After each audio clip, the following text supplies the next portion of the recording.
Hi there. I'm presenting a quick little infographic on attachment and bereavement, basically exploring the attachment theory and its effects on grief and loss. So, personal perspective for you is basically my backstory. So, my personal experiences with grief and loss began at an early age.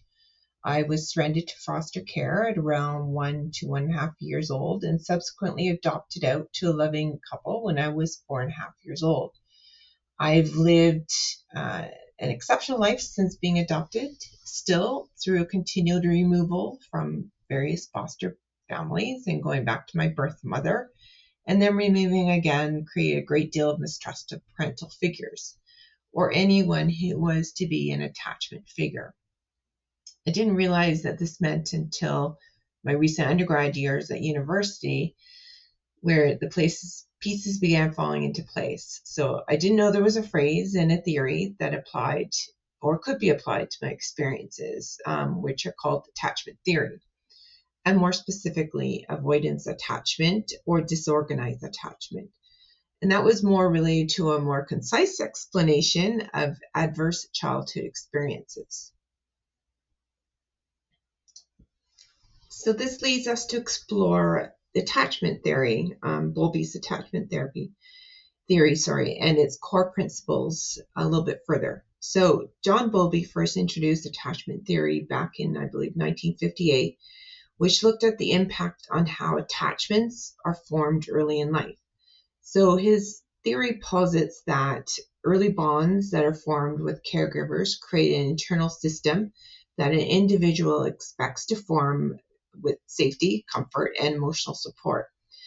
And a loss of an attachment figure, which is generally the mother figure, triggers a grief response that disrupts what an individual has considered their secure base.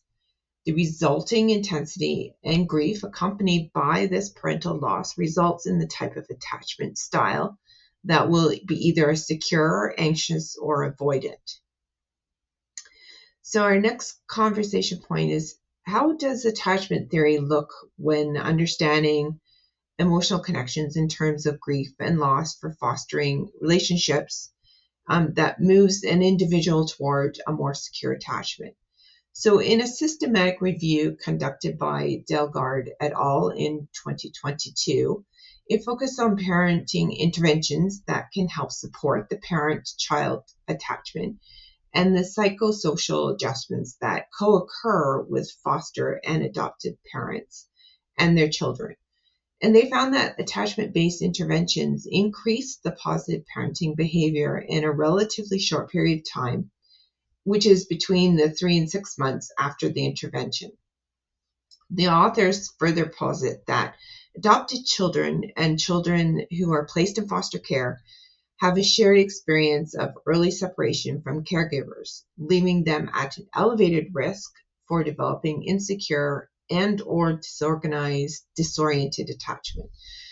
It's further written by WendiMoore et al. In 2009, which was cited in the Delgard article, where they concluded that adopted children, and similarly with foster children, regardless of their age at adoption, showed more disorganized attachment as compared to their non-adopted and non-foster peers. This led Delgard et al. To provide an intervention framework for foster and adopted families to help prevent placement breakdown and adverse child outcomes. So their attachment-based interventions were aimed at helping the foster/adopted children and their parents form a sustain a secure attachment relationship. So these interventions were designed to increase the parental sensitivity and emotional availability and between the parent and the child. And the interventions all shared at least one of their described treatment goals. So increased attachment security or decreased disorganized attachment, and increased parental sensitivity or increased parental emotional availability, increased positive dyadic interactions, and finally increased psychosocial adjustment of the child. So that brings us now to fostering relationships. based on attachment theory. So attachment behavioral systems. So in Bowlby's theory, he viewed attachment as a motivational system that drives individuals to seek proximity to attachment figures, especially in the times of distress. So when a loved one dies, the attachment system is activated, leading to separation anxiety and protest behaviors such as yearning and searching, and can even move it to moving backward in displays of behaviors such as sucking thumbs or wetting the bed. In internal working models, internal representations of the self and others are formed through early attachments and influences how a person interprets and responds to loss. So secure attachments facilitate adaptive grieving, whereas insecure attachments may complicate mourning. Phases of grief. This was Bowlby's grief process. It identified 4 phases of mourning. So the first one is numbness or disbelief. So an initial shock and emotional detachment. Yearning and searching. So this was intense longing for the deceased. Disorganization, despair. So feelings of hopelessness and disorientation. And reorganization. So gradual adaptation and formation of new roles. The fourth is the continuing bonds. So although Bowlby did not explicitly use this term, his work laid the groundwork for understanding that maintaining psychological connections with the deceased can be adaptive part of grieving. So the implications for grief and therapy of all this, loss triggers disruption of attachment bonds and evokes strong emotional responses. Secure attachment histories promote healthy mourning, so insecure attachments may lead to complicated grief.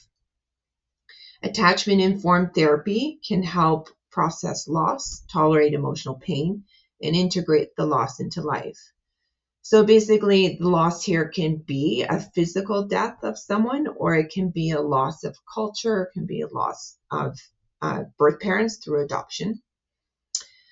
So now when we look at detachment theory through a cultural lens, especially in this case concerning Indigenous family systems, an article by Choate et al., written in 2022, provides a perspective of how it is very common for an Indigenous child to be placed in a non-Indigenous family.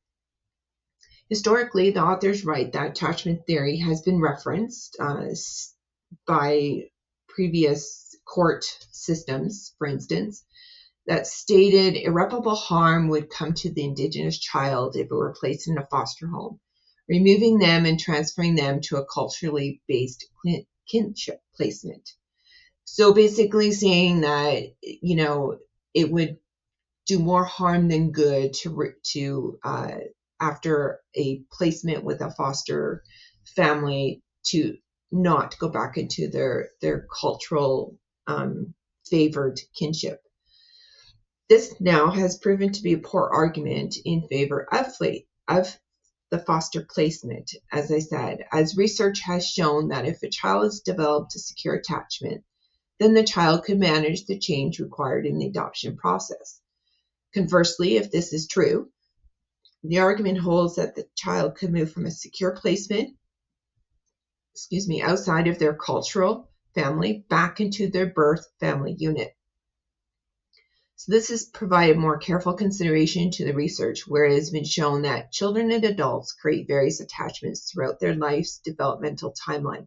So really, at any point, you could go back and forth as long as that secure attachment has been formed and is in place. But interestingly, the authors detail that there is a significant difference between the Indigenous children who were incarcerated in the residential schools for 10 months of the year and were able to be with their own peer group, and they were always aware of their First Nations origins and were mindful of their parents and siblings and would be able to go back during, holidays like Christmas. But in contrast, those Indigenous children that were taken during the infamous 60s scoop period and put into foster households with with non-Indigenous families, their cultural identities were stolen from them along with their legal Indigenous status. This grief and loss are associated not only with losing the bond with their birth parents and their primary caregiver, they also had a loss of their cultural roots. In many cases, their birth names are erased by the new parents, and they lose the knowledge of which First Nations they were attached to.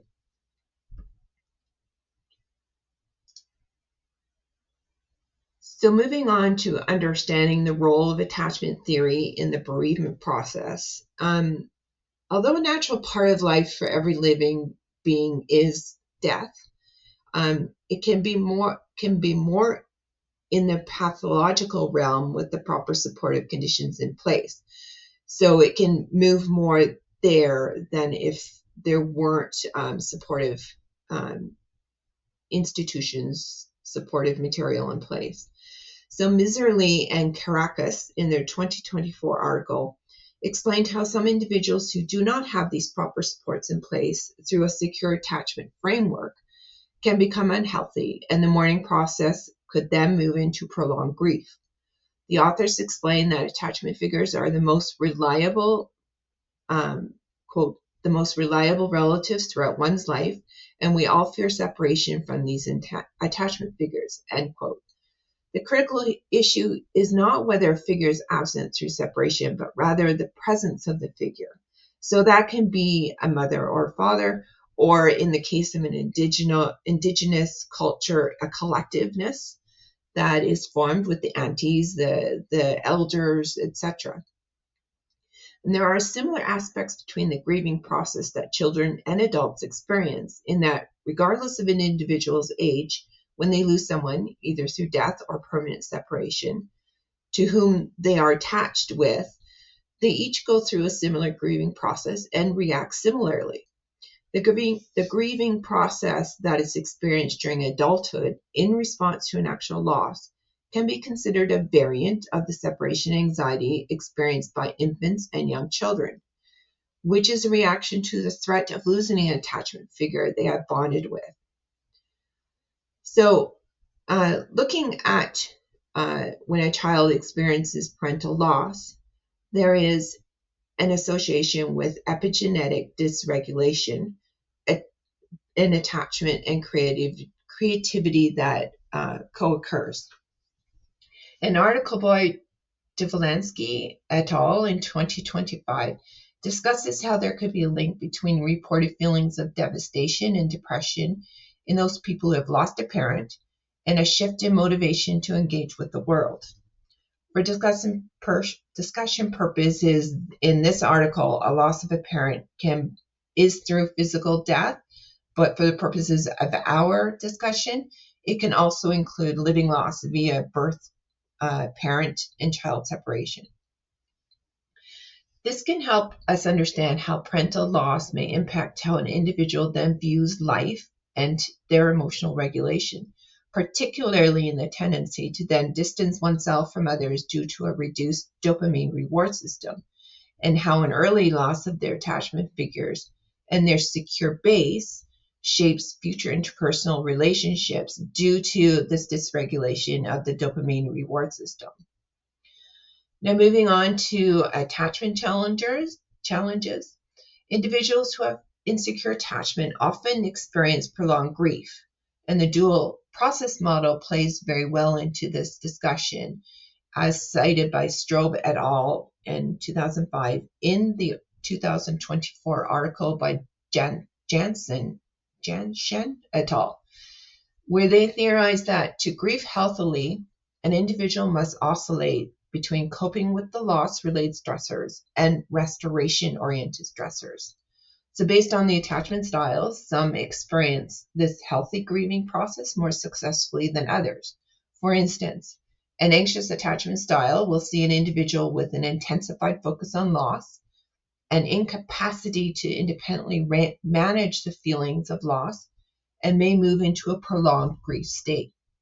On the other end of the spectrum, those individuals who demonstrate avoidant attachment styles will suppress grief and focus more on the stressors that are oriented toward restoration and may, in extreme cases, display inhibited, absent, or delayed grief. So that moves us on to the dual process model of grieving. And as I mentioned in my last point, they had Strobe and Shute into 1999, addressed these limitations that were found in prior grief models, and they proposed a framework that highlights how bereaved individuals oscillate between two primary coping orientations of loss-oriented coping and restoration-oriented coping. So how does that attachment style fit with the DPM concerning these oscillating dynamics and the grieving process? Individuals are more likely to oscillate effectively for secure attachments, utilizing coping strategies adaptively. Anxiously attached individuals may end up becoming trapped in a persistent loss-oriented focus, so complicated grief. Avoidantly attached individuals may overemphasize restoration tasks while suppressing emotional grief, thus risking maladaptive outcomes, so emotional numbing. Within the clinical sphere, it is important to understand how attachment theory and DPM interplay to ensure a more positive therapeutic outcome by tailoring grief interventions toward an individual's attachment style to reduce that risk of prolonged grief disorder, or PGD. Now let's look further at that with the ethical considerations when attachment styles are incorporated into therapy by mapping BC's ethical standards against attachment theory principles. That helps to ensure that therapeutic alliance can be positive. I use BC's because that's where I'm located. These ethical considerations are outlined in, as I said, BCACC's Code of Ethical Conduct, the CPCA's Code of Ethics, and the CPA Code of Ethics for Psychologists, with integration in Bowlby and Whelan's conceptualizations of attachment theory. So these would be the first, respect for dignity of persons as applied to attachment principles of providing a secure base by affirming a client's autonomy and emotions. Responsible caring as applied to that attachment principle of emotional co-regulation and safety by having a sensitivity attunement to the client distress without fostering dependency. Integrity in relationships principle applying to attachment of repairing disrupted attachment expectations by opening and addressing misunderstandings to model secure relational repair. The principle of responsibility to society as it applies to the attachment principle of recognizing systemic relational trauma can be considered through social determinants affecting attachment and access to care. Informed consent as applied to the attachment principle of fostering trust and autonomy is by revisiting consent as relational trust deepens and client needs to evolve. Confidentiality as applied to attachment principles of trust, maintenance, and boundary through respect by transparent discussions about confidentiality limits from the outset. Avoidance of harmful dual relationships as applies to attachment principles of consistency and clear relational boundaries through maintaining professional roles to prevent enactment of attachment injuries. Competence and self-monitoring, applying it through the attachment principles of awareness of countertransference and relationship dynamics by having the therapist seeking supervision to explore the therapist's attachment responses. And finally, cultural sensitivity as it applies in the attachment principle of contextualizing attachment within diverse frameworks by tailoring attachment-informed practices to fit clients' cultural models of connection. So in conclusion, the loss of an individual primary caregiver, especially during the years when that role is vital in helping to form a secure attachment style, so that individual can eventually learn to grieve healthily, is important. When a child is formed secure attachment styles, their ability to oscillate effectively by being resilient in coping with bereavement and having a reduced risk for prolonged grief disorder can be possible for those individuals who have anxious or avoidant attachment styles, but through interventions that will help them move towards the secure attachment style. In my personal experience with my removal from my primary caregiver and subsequent adoption process, I was not able to properly grieve the loss of my birth parents and my cultural identity, leaving me with more of an avoidant attachment style when it came to learning how to deal with feelings of loss through the death of uh, my adopted families, relatives, and basically moved on with life tasks. It didn't affect me the same way as it didn't have a normal grieving process. These relatives never really felt connected as part of me, so I never really grieved for them, as they were just people who came and went in my life. So thank you for listening to my presentation, and the references I have are following. Thank you.